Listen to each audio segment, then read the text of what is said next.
decided who the spokesperson, but go ahead. No, we really didn't decide who the spokesperson. I got stuck with it. At any rate, our congratulations to Dr. Robinson. His ignorance was monumental, and he really did it well.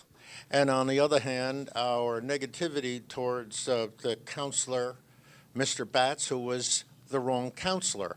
It would seem to us a failure on the part of SCORE, wherein it was our responsibility to find an appropriate counselor who had been in this very, very mysterious business, the restaurant business.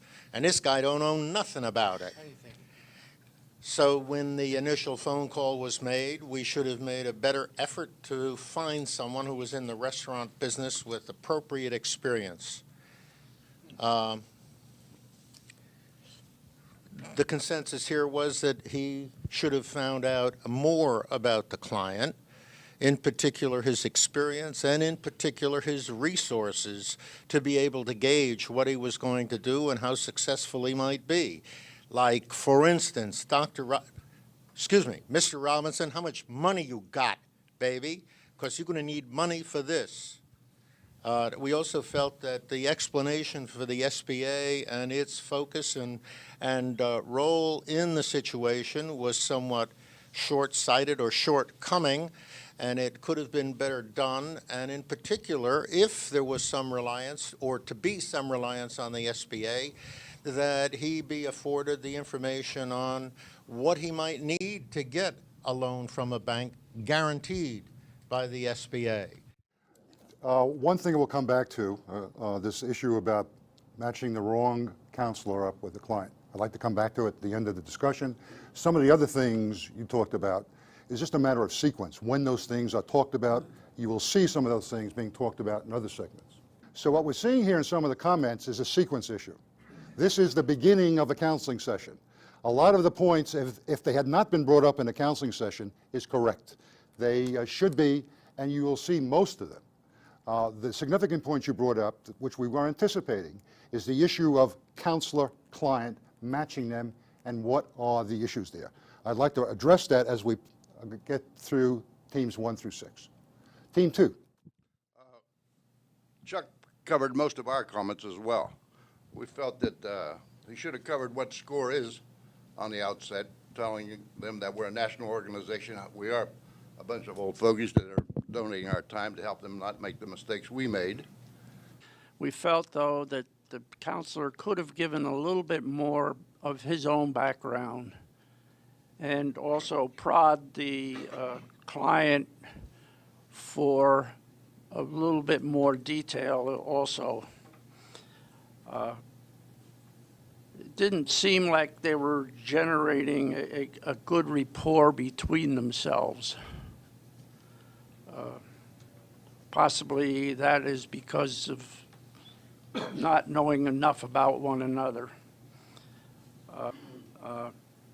Another question we at the Peoria office do is team counsel, and I was wondering why we didn't use this demonstration to bring in team counseling as well. At the end of the role play, you'll see a little segment about multiple counselors depending on the skills that are needed for a client. And so this session is being depicted as starting off with one, but not necessarily staying as just one counselor, depending on the needs of the client. Again, we would echo the sentiments that have been expressed. Basically, the concern we had was that, Jim, that you were, in a way, a little bit talking down to Roger before you got into really what Roger's dream was, what his expectations were, and what his capabilities were. I mean, a brief discussion about what he did as a cook, but not much about had he done any research about buying a restaurant. Was he going to franchise one? Was he going to start from scratch? Did he have any sort of financial resources available to him? And what his dream was. And then go into your experience and background. And you deflected 2 questions. The first one was, do you know anything about restaurants? And then came back to it. Again, I think it would have been an ideal opportunity to talk about the depth of the counseling background that we've got in this particular chapter and the availability to bring those resources to bear, but the commonality of the plan for every type of business. Team, where are we? 1, 2, 3, 5. As unaccustomed as I am to public speaking, I've been appointed a spokesman for this group. We've broken our things down into 3 parts. We have the positives, we have the concerns, and we have the opportunities for improvement. A lot of it's already been said. We understand that the demonstration these gentlemen were giving was really to try to cover all the important points. So maybe it didn't flow exactly as it would have done in a regular presentation. Also, the fact that a lot of points that were brought out here they say should have been mentioned will be mentioned as we go along. So knowing that, the positives we felt was, first of all, Jim did introduce the client to the materials available, which was good. An awful lot of times we neglect to give him the materials. Jim briefly discussed the importance of a business plan, which of course was positive. Quick mention of legal structures, and I'm sure he'll go more into that as he goes along. And most importantly, help the client understand what the business is really about. You know, the location, how he's going to serve, what's he actually going to serve, the product is what he's going to do. So those were definitely positives. The concerns we had were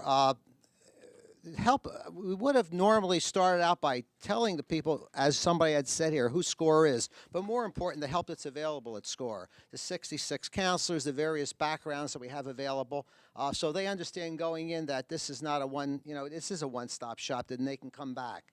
Number 2, I think there was a big difference in a level of understanding. I think we feel that Jim should have recognized the level of this client. The client was not highly educated. The client was really groping.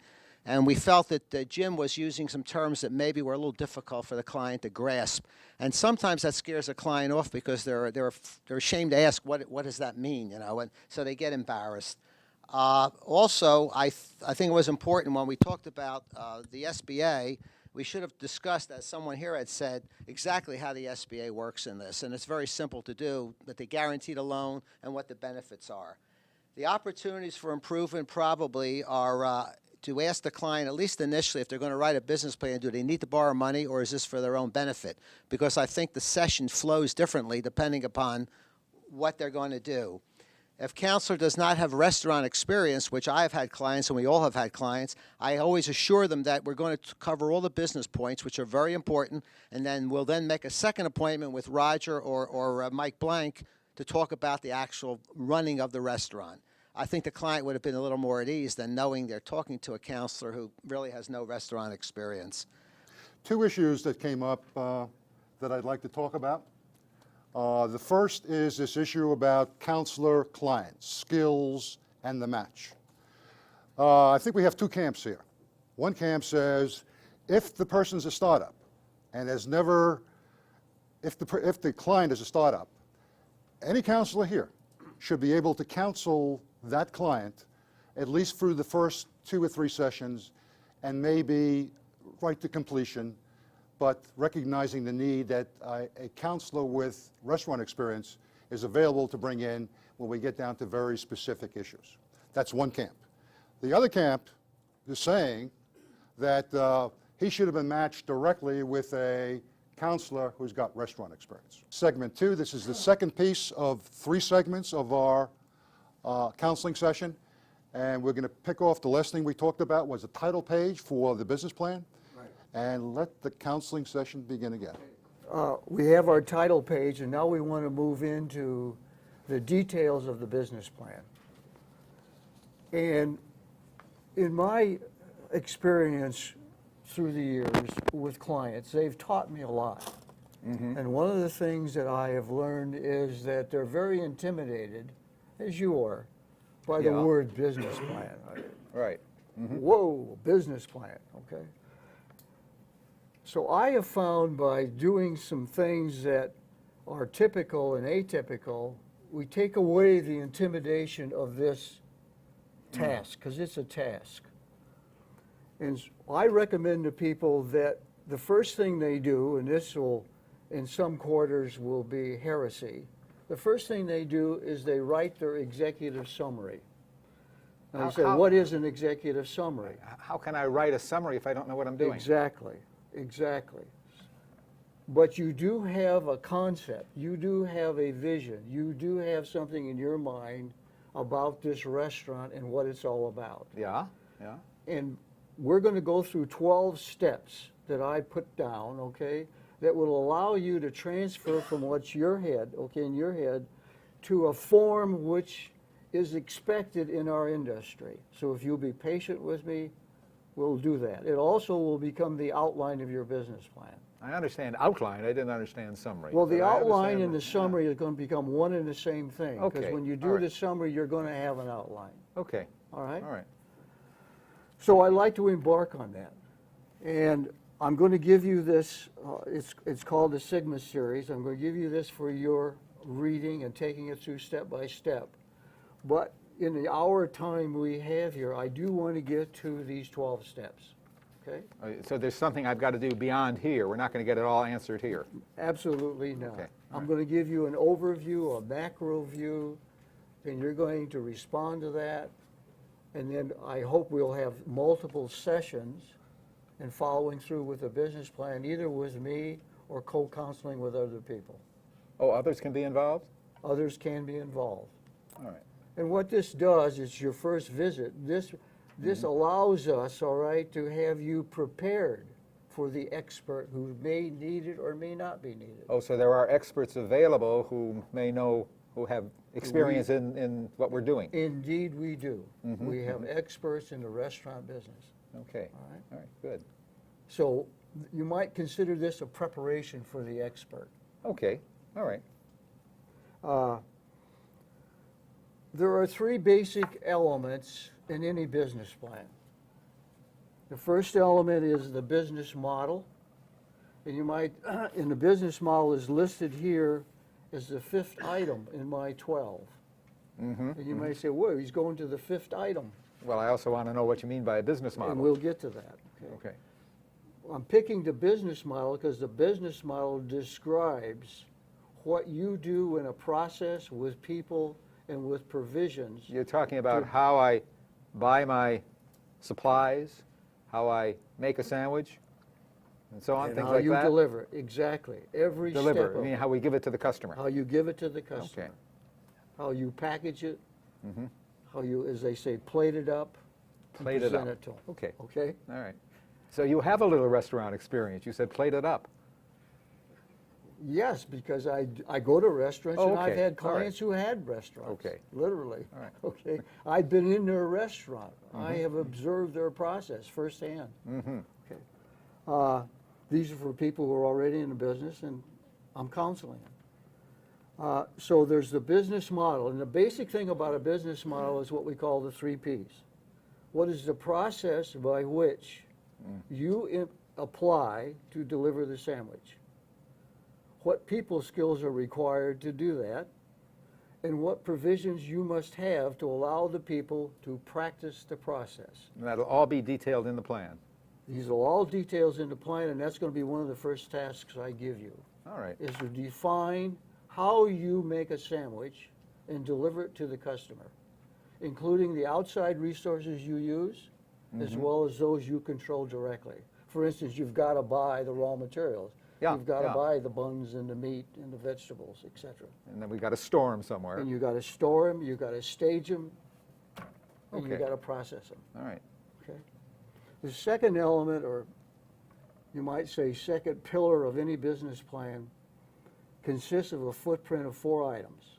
And it's what you learned in kindergarten. Who are you? What do you do? Where are you going to do it? And who are you going to do it to? Well, I told you who I am.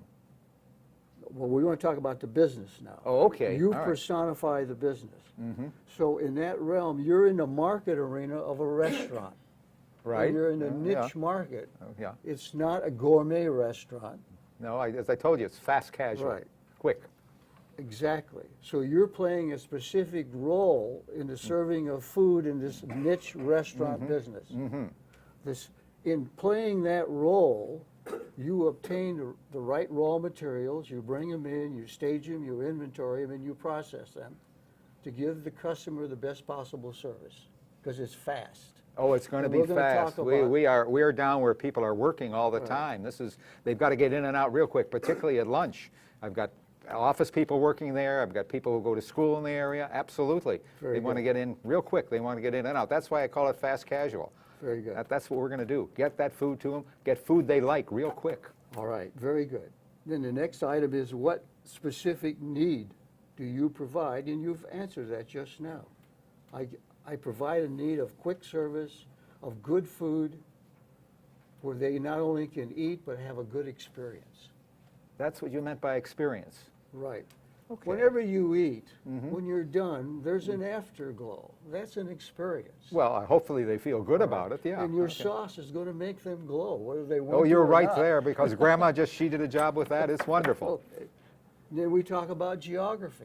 You got to go where the population is going. I think I've really got that nailed. I got to tell you, I'm going down. There's a place that the mayor just announced called the Medical District. Okay. At 3rd and Van Buren. They've got the medical school there. They've got the office there. APS is there. All of these things. And I have found a site right there. Okay, very good. Yeah. So, see, you've married where the population is you're going to serve to your physical geography. Yes. And the third thing is, who is the customer? The demographics of the customer. How old are they? What their disposable Well, income a lot of students. All right. who- So you got an availability situation. They're and the only available faculty. for a short time. Matter of Yeah. fact, through the year, they're not even going to be there.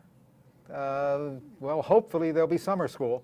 Yes, but the population will decrease Okay. greatly. We have to think about that too. Exactly. Okay. And in the restaurant business in Phoenix, Mhm. it definitely goes down in the summertime. Yeah, that's what I've been told. Okay. Yeah. So there's a cycle, Mhm. not only by the month, but by the period in the year, Yes. and even by holidays. Mhm, Because on holidays, there's no students around. They're gone. Well, fortunately, the office people are around. Right.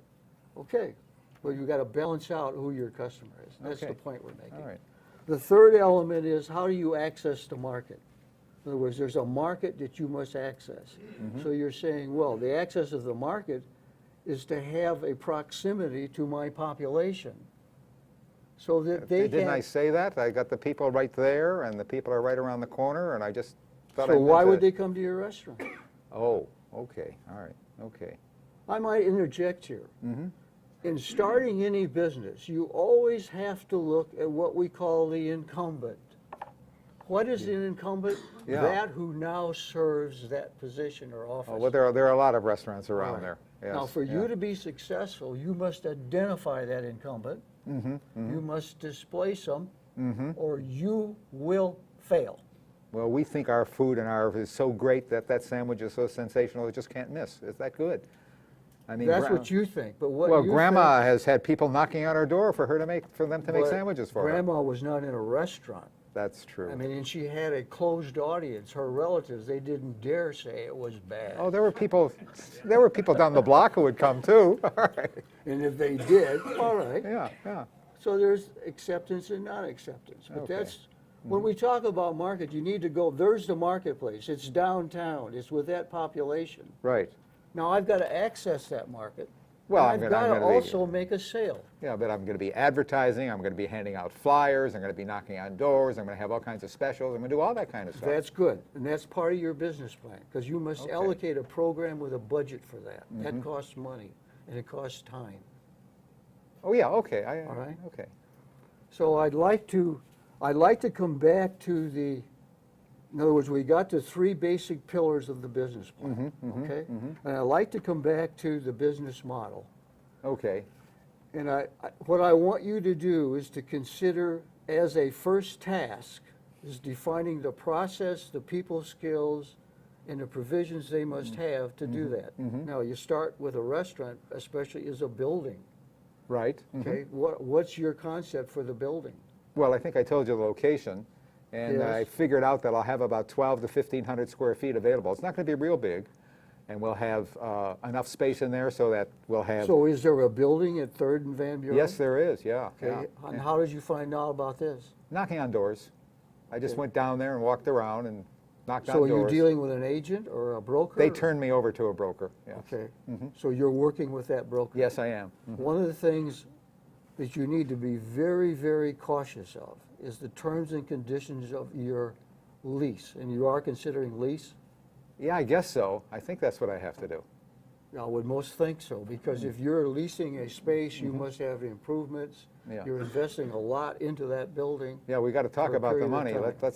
Let's get back to talking about money. How Okay. much- Yeah, okay. Well, when we talk about money, all right, the business model will allow you to say, I need this money to purchase this amount of equipment, to lease this amount of space, to improve it, to install it. That's what the money's for. So we need to go through the business model to find out how much money we all right, need. okay. But can't So I the- just do that, writing it down on a piece of paper and just figure out what the costs are and so on? Well, you will do that, but this structures you so that you have a structure of what your startup costs are, what your running costs are, and then increasing the business. But we first got to start it up. So you've got an initial expense of startup. And a lot of it will be capital expense, Capital, you mean dollars? dollars. Okay. This is the initial investment you have just to get started. By the way, how much money do you have? Well, you know, that's why I'm talking to you. I live in a house, they tell me it has some equity in it, and possibly about $60,000 to $70,000 of equity, they call it. That's what the bankers told me it's worth. So that'll be a start, I guess. And they tell me also that for restaurants, I've been talking around with people, and they say I'll probably need a couple $100,000 total. So I'm really looking to try to work with you to raise that difference.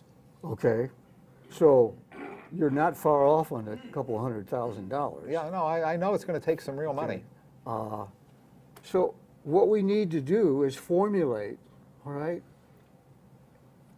a plan to take to the bank, so to speak, saying, Okay. this is my initial investment in this, and I need some money, this is my share, I want you to share it with me. And the SBA, indeed, Oh, Karen? I'm a little confused. The SBA, we talked about SBA, now we're talking about a bank. How do they come together? well, I assumed, and I got a little ahead of myself here. If you're going for an SBA loan with a bank that indeed is a guaranteed lender with the SBA, they, in conjunction with the SBA, share the risk. They both share the risk, though. It's not just a one-way guarantee. So the bank has a risk and the SBA has a risk. Now, because of a risk factor, they're going to ask for more equity down because your risk factor is high. And in a Okay. restaurant, in your case, they might ask as high as 40% down. 40%, that means about $80,000 more or less? Yes. Okay. Because of the risk factor. Now, if you had been in the restaurant business and you were going to start another one, might be another case. But that's not unprecedented. So when we talk about money, you should consider not only the equity, but are there other sources of money?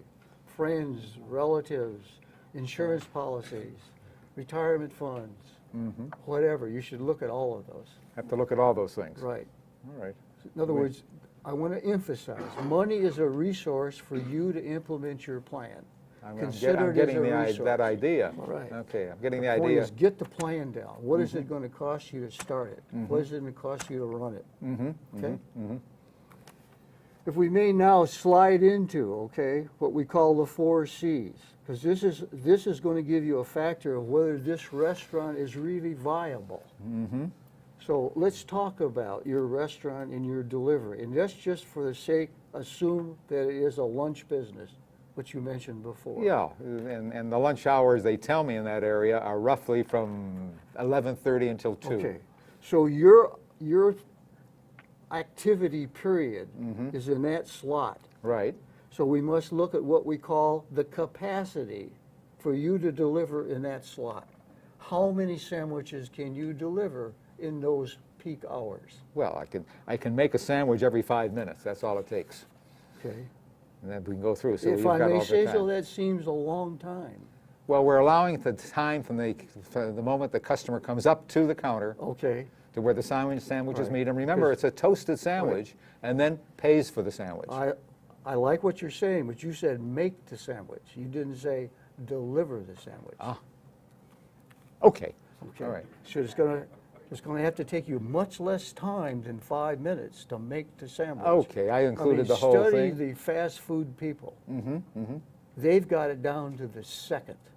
okay? Boy, okay. McDonald's delivers, Yeah, makes up the okay, yeah. sandwich. Right, yeah, Well, but they can do it, Yeah, like in true. 2 minutes and 30 seconds. right. But Okay. they still have to get it out to the customer has to Exactly, walk and there's through a the table. time period in there, Yes, but you yeah. gotta think about the biggest improvement will be in making the sandwich.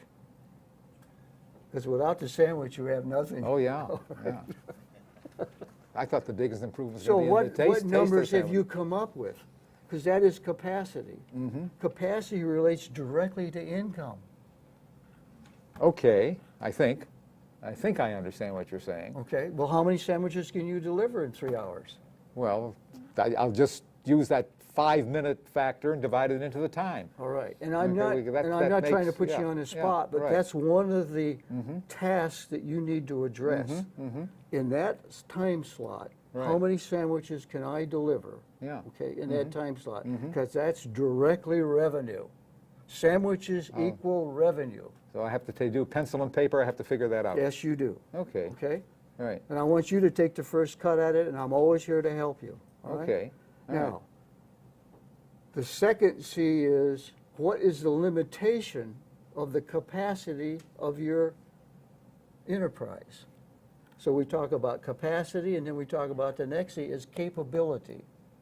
How could you increase the capability? Well, we can do by having the process of ordering and delivering faster, as well as actually making it. And you may want to have some of this stuff pre-made, but you've got to get it down to a process by the second. So you need people to do that, and you need the provisions to Okay, do that. all right. So not only are the fixtures and the units and the tools there, the process becomes of prime importance, because you've got a time slot this long. Yeah, basically. Yeah. Now, the other thing you consider for capability is can I increase the hours? And is it all going to be eating in, or is there a takeout? Because if I have takeout, Oh, I like that, that's good, that's good. Okay. I like that, yeah. so you want to consider for fast food, they come in, just as the other people do it. By the time they get around to the corner, the guy orders it, they Yeah. got the thing ready. It's there. Okay? So you're So using the they- same capital equipment, you're using the same people. So the guy who came in at minute 1 of the 5 minutes, by the time he gets up to that register at the end of it, somebody else has already been, food Exactly. has started. And I want you Okay. to think Oh, about okay. how, first of all, do your basic business model. Then say, well, my business model is limited by, my capability can be increased by, and then put that down. What's the critical path for you giving more capacity? Okay, The next C is, what does it cost you to deliver that sub sandwich? right, okay, yeah. Including all costs, direct material, direct labor, What about the sandwiches I eat? Do I have to worry about my food cost in there too? absolutely, and all your employees. So it's part of wastage. Okay. Because if it all isn't right. getting to the customer, it's wastage. So what isn't going in the garbage can, or what is going transferred out the back door, that's waste. But even if it goes in the garbage can, it means I didn't sell it. That's right. Okay. Whatever it is, you didn't sell it. There's no revenue from it. Ah, You may okay. have made some people happy, but you got no revenue. All right. So that should be included in your cost. Do you have someone who can, so to speak, count your beans? Count my beans. Right. What does that mean? That means accounting system. Oh, the you mean count the numbers. money, track Right. of the money. Yeah, we're going to use a company. I have an uncle who used to be a bookkeeper. And Okay. he's a little old now. He's probably in his 80s, but he can still use an The only adding thing I would machine. consider, and I'm all for the uncle, but Mm-hmm. with our computer science these days, and it's especially good in accounting, Mm-hmm. I would think you should consider some software which is available online, because you need to know your costs. Mm-hmm. 80% of businesses who start up, and this is a fact, do not know their real costs. Wow, that I didn't know. That's a fact. Yeah. 80% of businesses in a startup do not know their costs. I mean, familiar saying, well, I'm going to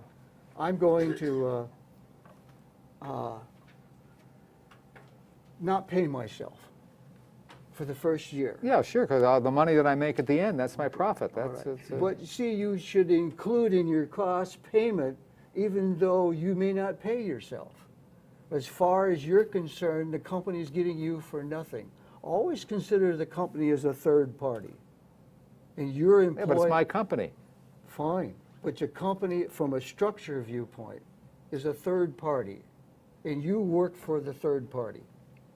What if you wanted to hire someone to do your job? What would you pay? That would be a cost. That yeah. would be a That would be a cost. cost. All yeah. right. Yeah. So, we've covered the business model, all right? We now, and by de facto, what has happened is you've covered your identity, who you are, the market area you're in, who you are. You've covered the need you provide.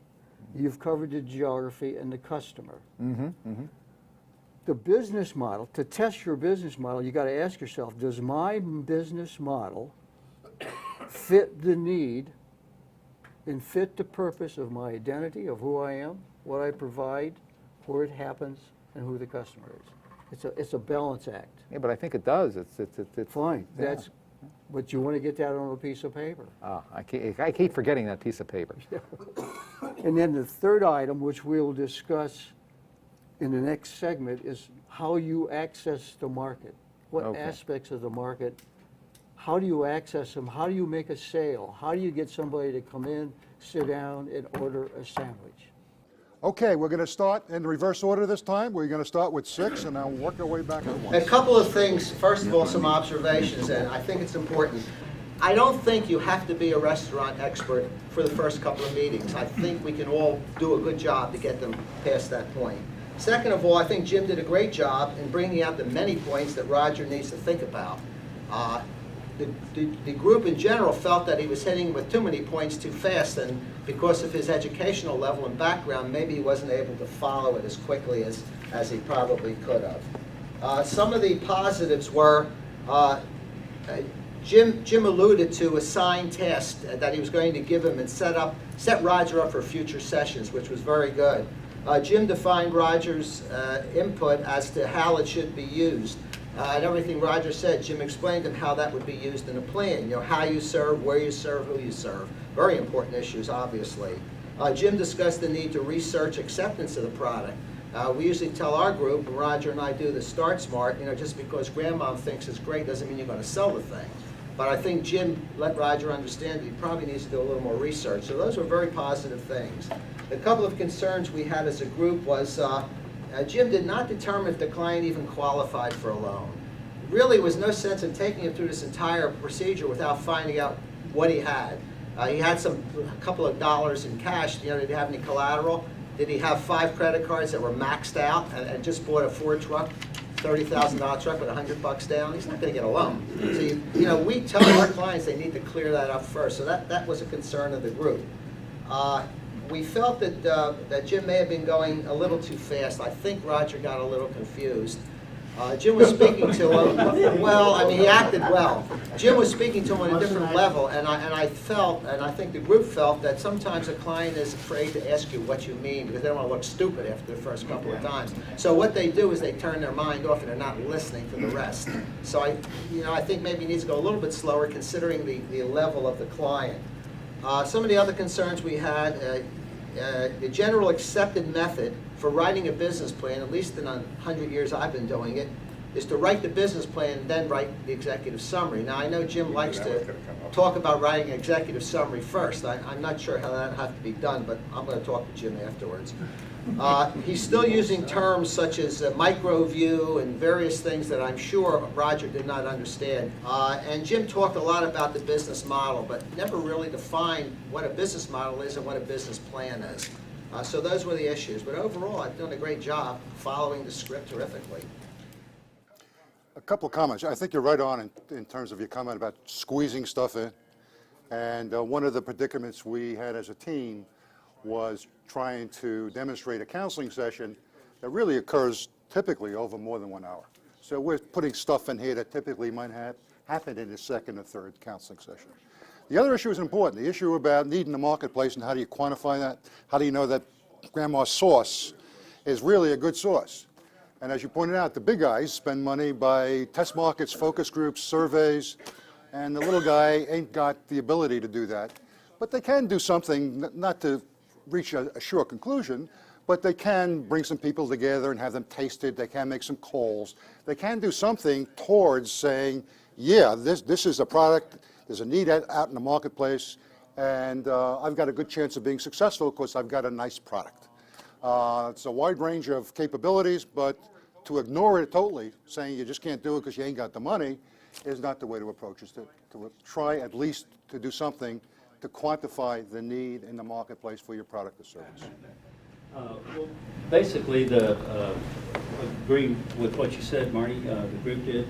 The group also felt that Jim might still be a little pedantic in talking to Roger in terms of, I'm teaching you the structure as opposed to understanding the client's needs. And in that, subsequent discussions that he had began to get Roger questioning what he was doing, and that was good. When you start talking about costs, well, I didn't think about that, and I didn't think about that, and I didn't think about that. And that's what our questionings are supposed to provoke, things like that. It was pointed out, again, that an industry knowledgeable person would be able to say, well, you know, when you start producing goods, your food cost should be about 30%. Your personnel cost should be about this. And those are the type of things that he can begin to put a fence around what he's trying to do. And that's why it's nice to have an industry person who may understand some more traditional industry ratios and sources of information, where to go to find out. Because clearly, at Roger's stage, where he is right now, it was discussed that he's probably not ready to put a business plan together yet until he understands more about the business that he's trying to get into. And perhaps formulating the business plan is going to drive it, but maybe he just needs some more research and needs to go with a set of questions on it, and that he may, the jumping into the business plan may be a little preemptive at this point in time. Is that basically? Okay. I think I've said what the group said. I think Jim talked about a plan for a plan, namely laying out the plan to get to the business plan. One thing I'll pick up on is this term that Tom used called ratios. This is something you can get at a reference library at any business reference library. And what are ratios? It's a relationship of typically your cost to your revenue. So, or your cost of goods sold to your revenue. So for example, in the restaurant business, they have restaurants broken out by gourmet restaurants, fast food, and things in the middle. And they say for the typical fast food restaurant, the cost of food should be 28, 30% of your revenues. Your labor should be 15 or 20% of your revenues. And they have those kinds of numbers for every industry around. And they're pretty good stuff in terms of guiding your clients, in terms of whether their numbers are not exactly that, but within reason to those standard ratios. And I would share that stuff with all my clients in terms of seeing if they're in the ballpark. They'll tell them if their lease costs are too high, or they'll say, I've got to generate this much revenue in order for my lease costs to be reasonable, and can I generate this much revenue? Anyway, those ratio numbers are really important. Let's bring it open to the floor for a few minutes. Bill? Is it Bill? proper to ask a person's credit score early in the game? You can. I think I asked the question: is your credit score good or bad? Well, either way. Specific. And if it's bad, I know I take a certain path. If it's good, I take another path.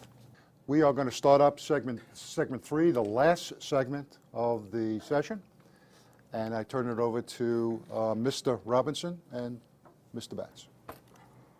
All right. So we've discussed the 3 pillars of the business plan. Right. The first pillar has a footprint of who you are, what you do, where you're going to do it, and who are you serving. So all that goes into the plan. That all goes into the plan. That's one pillar, okay? The second pillar is your business model, and I might want to just recap. A business model describes how you're adding value with material and labor in And your intelligence, for instance, your grandmother's recipe is intellectual property. So you're bringing intellectual property into it. You're bringing your know-how of cooking, okay? And you're and you're saying, I have something by which taking the ingredients of the sandwich and processing it in a certain way and delivering it to the customer in an ambiance of eating it, There's that word they're again. going to have experience. All I right. want you to keep that word in mind. Yeah, I am. Because every restaurant has an ambiance. I'm going to have to look it up. Okay, good. I wish you would. And write out that definition. All right, next time we see each other, I want that defined by you. All right, Not thank you. only as a dictionary definition, but your definition. Okay. Mary, I'll take it a step farther. You ought to go into one or more restaurants. And after you look it up, define the ambiance in that restaurant. Should I be dealing with restaurants that are similar to the one I'm thinking of? I would do similar ones, and I would do ones outside your box, Outside my box. or outside your purview, your Oh, boundary. Okay, all right. Okay? Yeah. All right. The third thing we want to look at is market access. Now, one of the challenges you have, just generally, is the geography you're in and the exposure your clients are going to have to you. And you're talking about students and office workers, Right. people who want a quick lunch. Right. And if, probably even to the extent that someone wants a quick lunch with conversation, they can do that. What would be a typical turnover for a client who would come into your place that you see? Well, if they're just coming in and they get that sandwich and we can get them through that line in no more than 5 minutes, Yes. you're making me think that I've got to find a way to even speed that up. Right? Yeah. And then if they sit down at one of the tables, Yes. maximum should be another 15 minutes. All right. But in that 15 minutes, someone must say, have a quick lunch with me, or a student discussing something. Right. You know. So what I'm saying is that's part of the ambiance. Oh, okay. So the tables and chairs you're talking about. Oh, absolutely. What music are you playing? Or do you play any music? What's the lowest noise level in a place? So the business model is a cost center. Well, where does the money come to me then? The Doesn't that money show up in comes the to business you as a model? result of making a sale. All right? Isn't that part of the business model? No, the business model is strictly a cost center. The business model says, just like a franchise, if you follow this process with these people, with these provisions, you can make a sandwich and it costs so much to make that sandwich and Oh, there's deliver a it to cost, the customer. but Now, you yeah. sell it, you put a price on it, Right. okay? The difference between your cost and the price is your gross profit. To make this sale, we have to talk about the market access. So you've got all of these people, all these students down Right. there, and all these office workers. How am I going to get them to come into my establishment? Okay. Now, there's two ways. There's the direct way, which is the most efficient way. You know, literally, if I could grab them by the arm and bring them in, And I'm going to have people out there trying right? to do And that. people do that. Yeah. Then there's the other aspect, what I call business to business. In other words, the university itself is a source. The office building is a source. I mean, they may want to say, hey, go down to that place and get me 5 hot subs. Right. So what you want to do is promote that within the office complex. You want to We're make planning yourself on doing visible. that. Yeah, we're All going right. to be knocking on doors. Absolutely. Okay. So what I'm saying is there's one aspect of marketing where it's business to business because they become your marketing arm. The other aspect is where you do it directly and you are the marketing arm. You do have the placards. I noticed lately they have a fashion of people standing out there waving signs, Absolutely. Absolutely. Sure. which is good. And we're going to give people lots of T-shirts and stuff like Right. that. So But they'll that's talk about us. direct Yes. marketing. Now, the more direct you can make it, the better. Now, when you're starting up, I'm a great believer in promoting, in the word free, F-R-E-E. We're going to have a great big grand opening with lots of free food. Yes. Okay. Yes. Well, in the concept of that, okay, you should be thinking about promoting your product, and people are attracted to the word free. You know, get 2, I'll give you 1. But you never give anything away. I don't believe in giving anything away. All right. Okay. Okay. How do I do believe that? in giving you something for your commitment to me. In other words, if you buy 2, I'll give you 1. Oh, those little cards you see people get, that Exactly. you get punches and every time you get it Exactly. filled up? Sure, Right. yeah, we're going to be doing that. That sort of thing. And I want you to think about that, all right? Okay, all right. But in the end, to access the market and to make a sale, you must have a product that they will buy. The automobile companies are learning that today, okay? Yeah, particularly. So what I the- want you to do as a task, and it's one of my points here, is describe your deliverable, and I want you to make a spreadsheet with 3 columns. What are the features, advantages, and benefits of your What greater sandwich? feature than it's fast and it tastes great? That is a feature, okay? Okay, The feature is I can get it to you in 5 minutes. All right? So that's a feature. What's the advantage of that feature? So what? So it's 5 minutes. What's the big deal? well, if you're in a hurry, that's the advantage. Okay. Then the benefit of the customer, he gets immediate service. Immediate service and they satisfy the hunger. Okay. But I want you to go through all of the aspects. For instance, the very makeup and ingredients, the recipe for your sandwich. You know, grandmother's hot sauce. Right, Okay? That's a feature. right, You should talk about the hot sauce. right. What about the fact that everything is fresh? Fine, and I even would go so far these days, make it organic. Organic. Organic. Isn't that costly? Well, it may be costly, but how much are you? I would just go. What do you think you're going to charge for your sandwich? Well, we're sort of thinking that by the time they have a drink and a sandwich, it should come to about $8.50. Okay, how much for the sandwich? $6.50. Okay, how does that compare to Subway, the big franchise? It's more money than Subway. How much more? It's about double. It's about double. About double. Okay.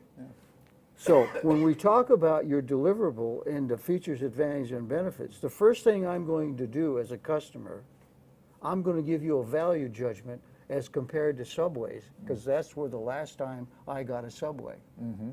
I say, whoa, there's twice the price here. Yeah, but it's going to be, first of all, the amount of food is going to be that much more Okay, than but Subway then you is. got to put that in your features, advantages, and benefits. Okay, I see The what amount you're of food as compared to Subways is 4 more ounces of salami, or whatever it saying. is. And whatever, all the meats that go into Right. it, and cheese. And you always get the sauce. And the sauce is there. Right. And the sauce is our secret. So what I am saying, okay, I want you to do as a first task is to put down what you think is your competitive advantage that you're going to charge twice as much, okay, All right. as compared to your competitor, and they're going to buy 3 times as many. Well, we're planning on that. We Well, hope and so. I'm making Yeah. a point with you. Right, Okay, yeah. it's not good enough just to be like Subways. You got to be better than them. Well, we're going to educate them. We're going to teach them what good What sandwiches is are. educating of a customer? Having them taste the product. Exactly. So they got to make that purchase. So the Well- first thing they're going to go through, and I'm not disagreeing with your price, but the first hurdle you have is charging twice as much as Right. Subway. How do you compare to Quiznos? I don't even know if there's one nearby. I don't know. It's irrelevant whether it's nearby. How do you compare with them? Quiznos is more than Subway. Okay, how much more? Now you're going to have to make me go out Okay, and do now some you need research. to do some yes, you Yeah, need some okay. quantitative study of this. Okay. Okay?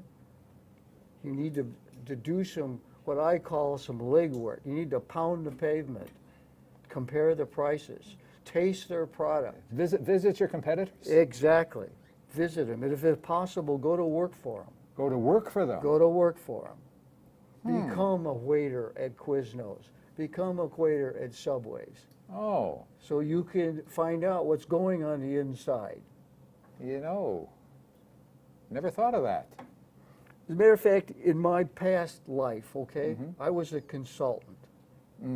Worked for a big company. Yeah. And one of the first things we would do for any company, no matter where they were, and we do it subtly, is I would know where all their garbage was. I wanted to know what was being It's going to be thrown in a can out. out behind the Exactly. store. yeah. because that indicates to me how much waste product they have. And Oh, I see. everybody has it. Uh-huh, uh-huh, Okay? uh-huh. The second thing I would do is go to the employee's restroom. Not the restroom Well, of the if executives. if I work the place, that'll be easy. Yeah, Right. Okay. I'm just making some points because Okay. they indicate a attitude of the company toward what they're doing and how they treat their employees. It's just my experience, and you'd be surprised what you learn about that. The third thing we looked at is the receptionist. It's your first indicator with the customer. When you come in the door, you park in a certain place. Another thing we Is checked that was, part of what you're talking about when you use that word ambiance? Yes, Ambience, that's part of ambience, it. yeah, okay, that's part of it. okay, all right. So when I drive up to your establishment, some basic things. Where do you park? Downtown Yeah, is a yeah, parking yeah. problem. Yeah. So is it going to be strictly street traffic? That's what we're thinking about, Okay. yes, yes. What's your signage? What kind of security do you have? Well, we're gonna lock the doors at night, What kind of doors? glass doors, so Okay. people can You see may in. want to think about that. You're downtown at 3rd and Van Buren. Okay, all right. So there's signage, there's parking, there's security. And you're thinking about the security of the client. I see, okay, all these things have to be looked at. They have to be looked at. Because And as the- I, as a customer, when I go to your place, okay, I am either directly or indirectly checking you out. Okay, If so I all don't have that- to park, how do I get in? How So do I all that goes insert? into the plan, Exactly. okay. Now, what we're doing, okay, we're putting in elements of the plan and coming together, we're gonna compound them for you to have a plan when it's all done. In other words, it's the elements of something put together that form a presence of your company. And your company has a presence. Your restaurant has a presence. Yeah. And the biggest presence is the product. Oh, that's what we're gonna be selling, yeah. So again, I want to reiterate what your deliverable is. I want you to do a spreadsheet with features, advantages, and benefits of your particular restaurant. Do you have something that reminds me of all these things I have to do? Yes, I do. I'm going to be giving you Oh, okay. a document, all right. and all this is detailed listed, Mm-hmm, okay? So all that's listed. Now, the next thing I want to talk to you about, and you've been talking about money, Mm-hmm. you're going to price this product for a certain price, and we've said that. Right. Now you need to reflect what's your cost. We've talked Okay, about that all before, right. but you need to know your cost, not only the direct cost, direct labor, direct materials, but all the overhead, your telephone bill, your lease agreement, your equipment upkeep, your inventory, because inventory costs you something. When you buy inventory, that is a in-process goods to be processed that So you're I need putting money into. for inventory. Okay, Exactly. all right. Exactly. In addition to equipment and In things like addition that. to equipment. Okay. The equipment only provides the means for people to process the food, Okay, all but right. they gotta have something to process.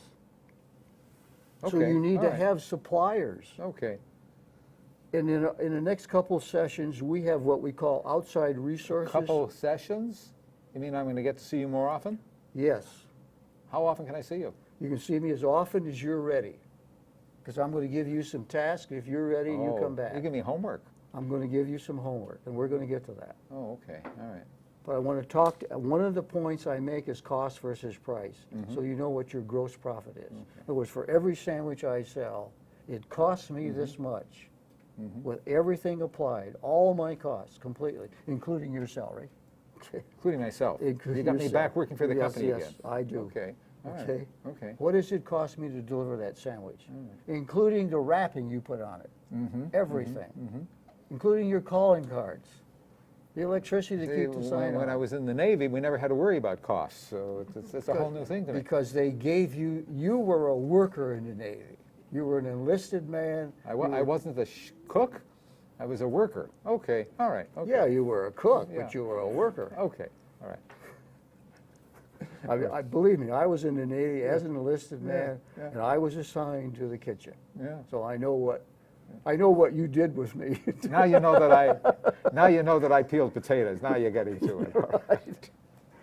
The other thing I want you to consider, in the business model, okay, and then The business model as a cost center follows the 4 C's, and I'm going to repeat them again. Yeah. Your capacity, your capability, your cost, and your cash.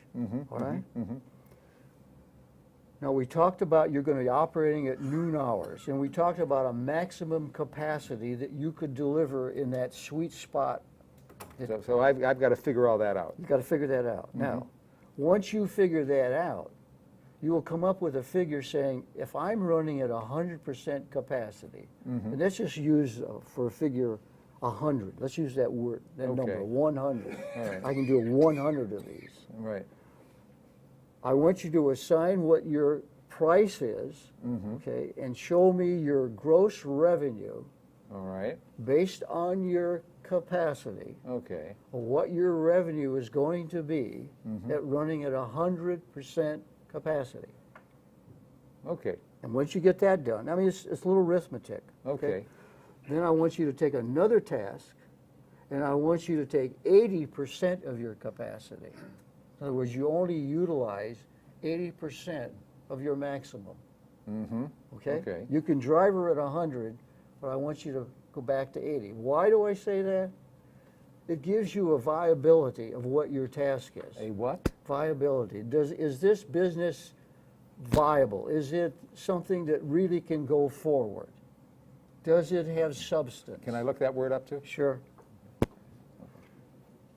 Viable means is, very simply, is it possible to do this? Oh, okay. Okay. Okay. All right. In a bigger context, but you'll find that out when you look up the word. All right. Okay. Now, so I want you to do an 80%, and I want you to look at the revenue then, all right? And looking at your cost versus your revenue, will the numbers come out that running at 80% capacity, that this business is possible to operate? Question. Yeah. You described all these things that I have to do. Are there not, and you know, you talked about a little bit about computers. Right. Is there some resource that I can go to online where I can get some ideas of how to do this, or can I only do it with you?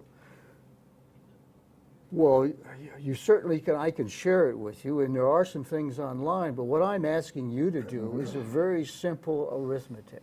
Okay. All right. Now, I will say this, in the appendix of my plan, which I will Oh, give to okay. you, All right. I've got some little worksheets here to do, and you Oh, can that will be pencil it in. That will be a big And help. I believe in penciling it in first before you go to the computer, with a pencil with an eraser on it. Oh, I get you. All right. Okay. So now what we've called is we know what we can do 100%. We know what our revenue is going to be at 80%. Then what I want you to do, okay, because you're going to have some figures of costs and overhead. What's the lowest amount that you can sell and still keep the lights on? What about rent? Don't I have to pay rent too? Yeah, that's all. In other words, you have fixed costs. Oh, okay. Oh, you So mean you all look costs? at your all costs. Okay, You look at the fixed cost, and you ask yourself, how many sandwiches must I sell Okay. just to I think I pay see where you're going. my expenses, I think including your salary? Including me. Yes. Okay. All right. Okay.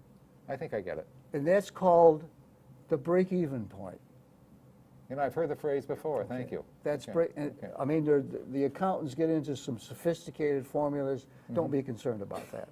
If you want, I can give that to you, but don't be concerned about that. right. All I want to know is, very simply, how many sandwiches you must sell to break even, Including myself. including yourself, Okay. because you're part of the enterprise. Yeah. The last thing I want to share with you is a little bit more about SCORE and what we do, and some Okay. other services that we associate with, some other resources. And one of the ones that I think is extremely important, and you are computer literate? Well, you know, I know how to Okay. turn it Do on. you have and- a computer? Yeah. yeah. Okay, that's the first Okay, base. okay. I was going to say, if you don't have a computer, you can go to a local library, get No, online. fortunately, I have Okay. one. I suggest you go to this website, the Arizona Department of Commerce. Oh, okay. Okay. And they have, and then subsequently follow these directions, Just click on, and they have a checklist for starting businesses. Oh, that'll be I a help. really Okay. recommend that. Okay. The third aspect I want to share with you is that we have a series of workshops and seminars. Oh, really? Yes. And I want you to do these in conjunction with. In other words, oftentimes I found people, they want to go to the seminar and then they do this. I want you to be working in parallel with me in this business plan. At the same time, attend all the seminars you can. All right. And we have a whole series of them, ones on Well, intellectual Are property. they day or night? They're both. And I'm going to let you read them. Oh, okay. And it's very well defined. But there's sales training, web-based marketing, intellectual property, how to buy and sell a business. And that is an avenue Okay. that you may or not want to seek in purchasing a business instead of starting it. Oh, I never thought of that. Okay. All right. And it tells you how to register, et cetera. All right. Okay?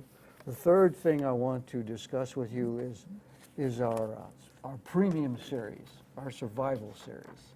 Survival. Okay. Right. All right. It's called Small Business Survival Series. This is in the daytime hours. It covers business plans, marketing, bookkeeping, and cash flow. Okay. The next series, I believe, starts in March. You do not have to do these in sequence, but I recommend you do. We also have a loan clinic. And downstream, once you have your business plan put together, you might want to attend these loan clinics because this is where the participating banks and the SBA are represented one-on-one. They're there in the flesh. Okay? We have also a Start Smart with SCORE, and I recommend this. It'd be exception not to recommend this. And we have a particular grand session coming up on March the 3rd. It is part of the Entrepreneur Week. Okay. And all at right. that session, we're doing something very special. Not only are we having the Start Smart seminar, but we're going to have a cadre of counselors there to do one-on-one counseling, The cadre, a bunch. a bunch, Okay. a group. A group. Okay. And that will allow people to come in and either go to the seminar or get one-on-one counseling. I recommend you go to the seminar.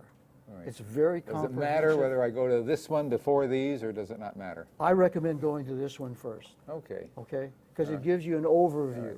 Yeah. And then this gets very specific. All right. And then the last but not least is the Business Plans Plus. Okay. Okay, now, your task, okay, for the Okay. next session that we have is to define your business model, covering the 3 Ps, and then going one step further to develop your 4 Cs using 100% capacity, 80% capacity or utilization, and break-even capacity, Okay. okay? All right. We can make an appointment out here, I would like that. and we will meet with you and do it right online. Okay. I thank you for being patient and for listening. Thank you for all the help. Thank you. Okay. Okay, we're going to critique segment 3, which is the last segment. We're going to do 3, 4, 1, 2, and 5. 3, 4, 1, 2, 5. 3, start us off. Okay, in general, we thought this third session was probably the best of the 3 in terms of content and everything else. However, a couple of points that we think could have been, particularly near the end when he was summarizing things for the client to do, he might have suggested that he take some notes so he doesn't forget. The other thing, too, is when he started talking about our workshops and seminars, he probably should have put Start Smart first, because that's the one we really want the people to go to. Somewhat feeling that maybe Jim was lecturing a little too much. There didn't seem to be too much of a participation by Roger. Okay. Our group would also concur that this was the best of the 3 segments. The primary reason being that Jim and Roger got into a back and forth dialogue of things that Roger could use to understand going in this business. And Jim was very specific about making sure that Roger had some things to do, even though Roger didn't take notes. And that was noted by our group too, is how serious is Roger about this? He's letting everything kind of slide on by except looking up a definition or two. The other thing that was discussed is that Roger's concept of the business should have been perhaps challenged a little bit. In that, okay, you want to serve just hot Italian sandwiches. Perhaps a little bit more about, are you going to serve dessert? Are you going to serve, what kind of, drinks are you going to serve? Things like that to get, again, dialoguing to think about the type of business that you're going into. Good discussions about expanding the capacity, but not a discussion until I think we're toward the real end about how to maximize revenue. And that's when you got into your 80%, 100%, 80% type thing. But how to round it out. And again, Duncan talking about the feasibility study, that's the sort of thing that would be prime. But once again, I think the group said, this guy's too early to be launching into the specifics of a business plan. It was suggested that really what needs to be done is understand and challenge what he wants to do, and then give him some industry sources to go do some research on. Fastandcasual.com, some other places to go see and do some research, and then come back and let's talk about, has your concept changed? Now let's talk about what you really want to do and putting a plan together to do it. But more the basic business research. Did I miss anything? I'm sure I did. But anyhow. I think your comment about challenge is right on. Having sat in with Jim in a lot of co-counseling, he is at the top of the list in terms of challenging it just in surface here. But yeah, don't just accept the client's model. The model could be improved, modified, or whatever. That's a good point. Five? I'm sorry. A couple of observations we made. The counselor spoke about a mile a minute, obviously trying to keep up the schedule, did very little listening to the client. Not once did I hear the counselor ask the client if he understood any of what he was saying. The counselor was presenting tasks about a mile a minute. All kinds of tasks that had to be done, studies to be done. Again, didn't write anything down, and I wonder if the client even understood any of it, let alone remembered it. I think what I can take away from this thing is that there is a different approach that we all take when we sit down with a client. Jim has his way, everybody else does too, but you eventually have to get to the basic that we all talk about, and that's the business plan. So how you approach that, I guess, is one thing where future seminars of this type can stress. Maybe we get a uniform, maybe we don't, but the point is that it is the backbone of what we counsel on. We felt good that he emphasized research and homework. Homework is one thing we may all, I know I forget about it a lot, to tell them that they have to do the job, but necessarily to report back so I can grade you, type of thing. But it was a good session, I certainly appreciate it. Thank you. Couple of things that happened outside the role playing. Jim steps out of the room. Jim makes out a 641.3. He goes directly to the E3 system. Doesn't wait till he gets home, or waits a couple of days. He goes and gets that 641.3 entered at that point in time. He makes a note in his calendar to call the client back 3 or 4 days before the next appointment to get the dialogue going. That happens all outside the role playing. The role players would like to get up for a couple of minutes and just make a few points. Roger? Thank you. Let me put my other persona on for a moment now. As a pedagogical experience, I was impressed by all that happened. I think this was a great teaching tool to introduce all of us to what we should be doing. We learned by the observation that all the groups were developed, and sharing it, I think, was just terrific. The value of teams and discussions here is enormous. I have to compliment everyone on that. The other thing that I think occurs out of this, and you made the point, several of you have, is that we all have our individual strengths and weaknesses. And as long as we recognize that and know where to go to overcome those weaknesses, I think that's going to make us very successful. And the third point, I want to reinforce what Bob just said. This guy had the tough job. All I had to do was be here or just play act, right? He had the real tough job, and I think he deserves a hand for it, really.